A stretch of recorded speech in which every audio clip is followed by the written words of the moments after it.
Good morning students. ये video class 6 के लिए है और आज का हमारा चैप्टर है ज्योग्राफी का second chapter globes and maps. ठीक है, आज हम इस चैप्टर के अंदर ग्लोब के बारे में और मैप के बारे में पढ़ेंगे। ठीक है, ग्लोब्स क्या होता है जानते हैं? ग्लोब्स होता है पृथ्वी का जो प्रतिरूप जो है, जिसे हम ग्लोब कहते हैं। ठीक है, ये ठीक है, इसे हम क्या कहते हैं? ग्लोब कहते हैं। और ये क्या है? ये पृथ्वी का प्रतिरूप है, पृथ्वी के जैसा है ये। ठीक है, तो जैसे कि हम पृथ्वी को एक साथ पूरा नहीं देख पाते ना, तो उसको क्या करा गया है, साइंटिस्ट ने एक ऐसी जो ग्लोब बनाया है जिसके द्वारा हम पृथ्वी को जो ये पृथ्वी का प्रतिरूप है, जिसे हम आसानी से देख सकते हैं। ठीक है, इससे हम आसानी से इसका पृथ्वी का हम अध्ययन कर सकते हैं, तो इसे हम ग्लोब कहते हैं। ठीक है, और मैप्स क्या होते हैं? मैप्स जो होते हैं जैसे ये, ठीक है, मैप्स क्या होते हैं? प्लान जो मैप जो क्या कहता है, किसी भी एक पार्ट को ड्राइंग के द्वारा बताया जाता है।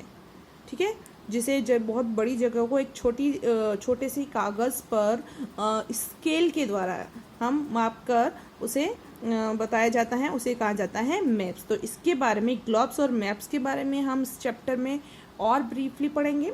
तो आइए स्टार्ट करते हैं। सबसे पहले एक डेफिनेशन है ग्लोब की।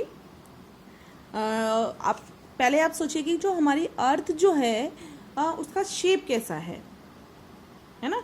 तो हमारी अर्थ का शेप जो है स्फेरिकल शेप है।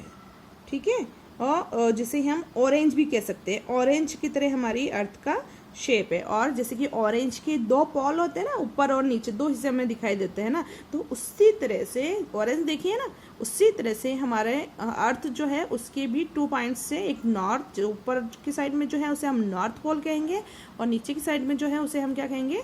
साउथ पोल कहते हैं। ठीक है, तो हमारी अर्थ जो है लाइक ऑरेंज की तरह दिखती है। ठीक है, लुक लाइक एज ऑरेंज। ठीक है, अब है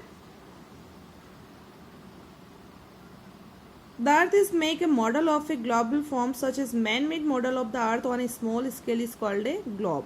देखो, ग्लोब की डेफिनेशन है सच अ मैन मेड मॉडल। एक मनुष्य जो अर्थ जो बनी हुई है वो तो अपने आप नेचुरल बनी हुई है, लेकिन जो मनुष्य के द्वारा एक मॉडल बनाया गया है अर्थ का, छोटा सा एक मॉडल जो बनाया गया है एक छोटे स्केल के द्वारा, उसे हम कहते हैं ग्लोब कहते हैं। ठीक है, It is world map pasted and printed over the surface of hollow sphere and mounted on an axis so that it can rotate freely. और इस पर क्या है? मैप अंकित है ना? मैप बना रखे हैं और इसको इस तरह से एक्सिस कर रखा है कि उसको हम आसानी से हम उसको घुमा कर हम देख सकते हैं। ये आपने ग्लोब अपनी स्कूल में भी है। ठीक है, तो हमें कभी जैसे आप क्लास लगेगी तो मैं आपको बताऊंगी। On a globe shape, size and relative locations of contents in ocean are shown correctly. Distance and direction are also correct. और इस ग्लोब के द्वारा हम oceans है ना और continents वगैरह जो है हम आसानी से देख सकते हैं। ठीक है, और distance and direction भी हमें इसके द्वारा हमें ग्लोब के द्वारा पता लग सकते हैं। तो आइए हम अच्छे से ग्लोब के बारे में पढ़ते हैं। The earth is represented by a spherical model called globe.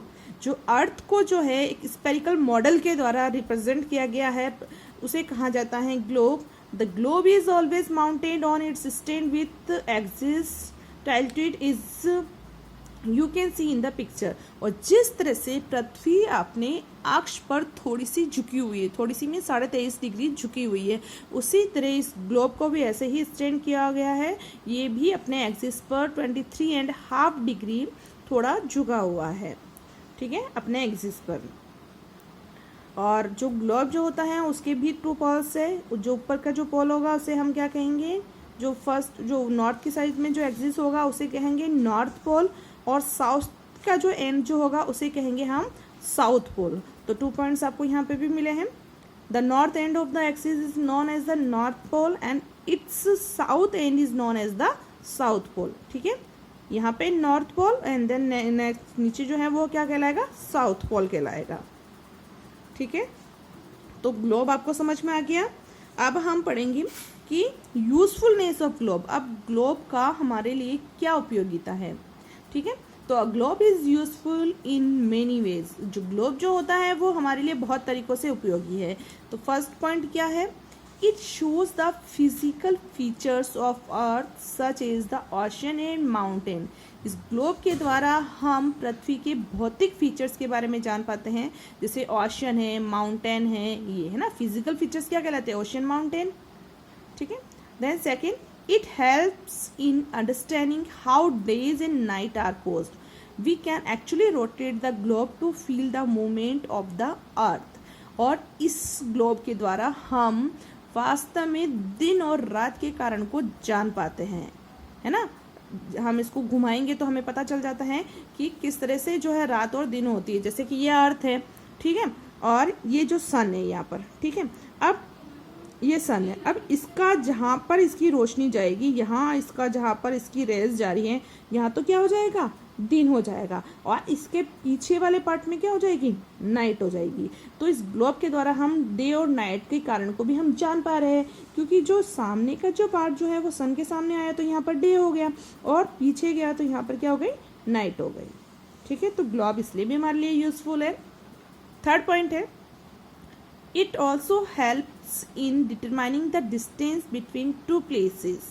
और इसके अलावा जो ग्लोब जो है वो हमें किसी एक जगह से दूसरी जगह की दूरी के बारे में भी हमें बताता है, दो स्थानों के बीच की दूरी के बारे में भी बताने में हमारी मदद करता है, ठीक है।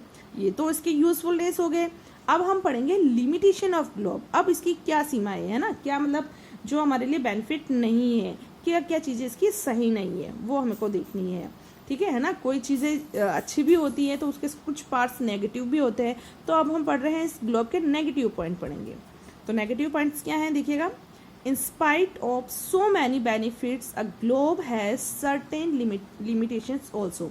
देखो, एक ग्लोब की बहुत सारे लाभ तो है ही है, लेकिन इसकी कुछ निश्चित सीमाएं भी है, ठीक है। A globe is expensive. जो ग्लोब जो है वो बहुत खर्चीला है, bulky and difficult to carry. और जो ग्लोब को थोड़ा बड़ा होता है तो उसको ले जाने और लाने में दिक्कत होती है। Also a globe can not provide detail information about landforms, vegetations, soil, climatic condition, means of transport and other related information. इसके अलावा ग्लोब के द्वारा हम बहुत सारी जो डिटेल इंफॉर्मेशन हम प्राप्त नहीं कर पाते, जैसे कि लैंडफॉर्म्स है, वेजिटेशन, वनस्पतियों के बारे में, मिट्टियों के बारे में, जैसे कि climate condition, means of transport and other related information. ये जो इन्फॉर्मेशन जो है वो हमें ग्लोब के द्वारा नहीं मिल पाती है। From all this limitation arises the need for maps. और इन सब लिमिटेशन की वजह से हमें मैप की आवश्यकता फील हुई है ना, हमें ज़रूरत पड़ी कि हमें मैप बनाना चाहिए, ठीक है। अब जल्दी से इसका देख लेते हैं कि मैप क्या होता है। A map क्या होता है, a map is representation or drawing of the earth's surface or a part of it drawn on a flat surface according to a scale। एक मैप जो क्या होता है, एक फ्लैट जो सरफेस जो होता है, जैसे ये फ्लैट, जैसे ग्लोब तो गोल हो गया है ना, बॉल की तरह हो गया, लेकिन जो मैप जो होता है, एक फ्लैट जो सरफेस जो होता है उस पर स्केल के द्वारा जो डायग्राम जो बनाते हैं हम, जो रिप्रेजेंटेशन देते जो है वो कहलाता है मैप कहलाता है, ठीक है। इसके बारे में डिटेल स्टडी हम नेक्स्ट वीडियो में करेंगे मैप के बारे में। अभी मैं आपको होमवर्क दे रही हूँ, जल्दी से होमवर्क नोट कर लो। फर्स्ट देखिएगा, tick the correct option. The shape of the earth is, पृथ्वी का शेप कैसा है, स्क्वायर है, स्फेरिकल है या रेक्टेंगल है, तो आपका आंसर रहेगा स्फेरिकल, ठीक है। देन सेकेंड है, the man made model of the earth on A small scale is called. मनुष्य के द्वारा बनाया गया अर्थ का जो छोटा स्मॉल स्केल के द्वारा जो मॉडल बनाया गया है उसे क्या कहते हैं, तो ग्लोब, मैप या स्केल, तो ग्लोब कहते हैं इसको। Then c, which map shows administrative units in the form of different countries और स्टेट्स। मैप की कौन सी चीज़ के द्वारा हम जो है, कौन से मैप के द्वारा हम किसी भी राज्य की या स्टेट की, कंट्री की जो है प्रशासनिक चीज़ों को हम दिखा पाते हैं, तो वो होता है पॉलिटिकल मैप। इस पॉलिटिकल मैप के द्वारा हम स्टेट्स और कैपिटल्स वगैरह जो हैं हम इसको दिखा पाते हैं, ठीक है। नेबरिंग कंट्रीज वगैरह जो नेबरिंग स्टेट्स हैं वो हम इस पॉलिटिकल मैप के द्वारा दिखा पाते हैं। Then question number d, what letter is usually written on top of map, map के सबसे ऊपर क्या लिखा हुआ होता है, एन लिखा होता है ना, डायरेक्शन। देन नेक्स्ट है what shows a small area on a large scale, एक छोटे एरिया को बड़े स्केल के द्वारा जो दिखाया जाता है वो क्या कहलाता है, तो प्लान कहलाता है। ठीक है, प्लान, स्केच, मैप, 3 ऑप्शन है, आंसर रहेगा आपका प्लान। नोट कर लो इसको। Thank you.